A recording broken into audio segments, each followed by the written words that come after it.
Akar yang kuat. Ada dua orang tua yang hidup bertetangga. Keduanya sama-sama sudah pensiun. Yang satu, Marco, adalah pensiunan guru. Satunya lagi, Thomas, adalah pensiunan karyawan bank.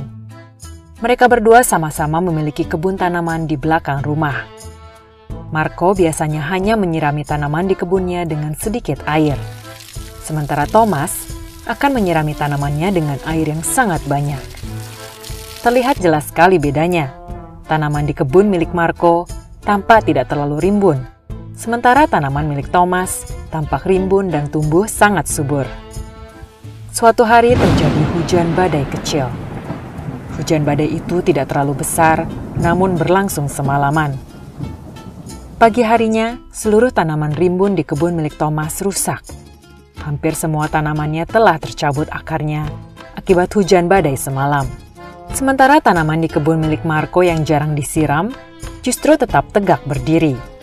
Thomas heran, bagaimana tanaman milik Marco yang hanya sedikit disiram bisa bertahan dari badai. Ia pun bertanya, "Marco, sahabatku, kamu hanya sedikit menyirami tanamanmu. Bagaimana bisa tanamanmu bertahan dari badai?"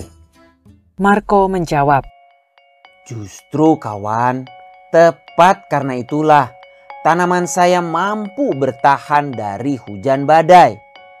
Setiap kali saya hanya menyirami tanaman saya dengan sedikit air, akibatnya tanaman saya harus mencari sendiri air tambahan yang diperlukannya.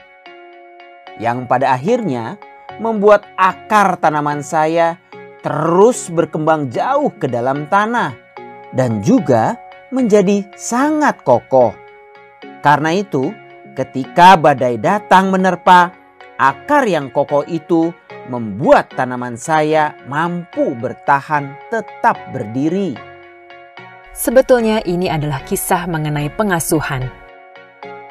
Jika seorang anak terbiasa diberi kemudahan, mereka tidak akan pernah tahu apa artinya perjuangan. Dan ketika cobaan datang dalam kehidupan, mereka akan bingung bagaimana harus menghadapinya. Sementara anak yang terbiasa harus berjuang, mereka akan tumbuh menjadi orang yang kuat, kokoh bagaikan akar pohon yang terbiasa harus mencari tambahan air sendiri. Dan ketika cobaan datang dalam kehidupan, mereka sudah siap untuk menghadapinya. Ajari mereka cara berjalan, namun biarkan mereka menapaki jalannya sendiri.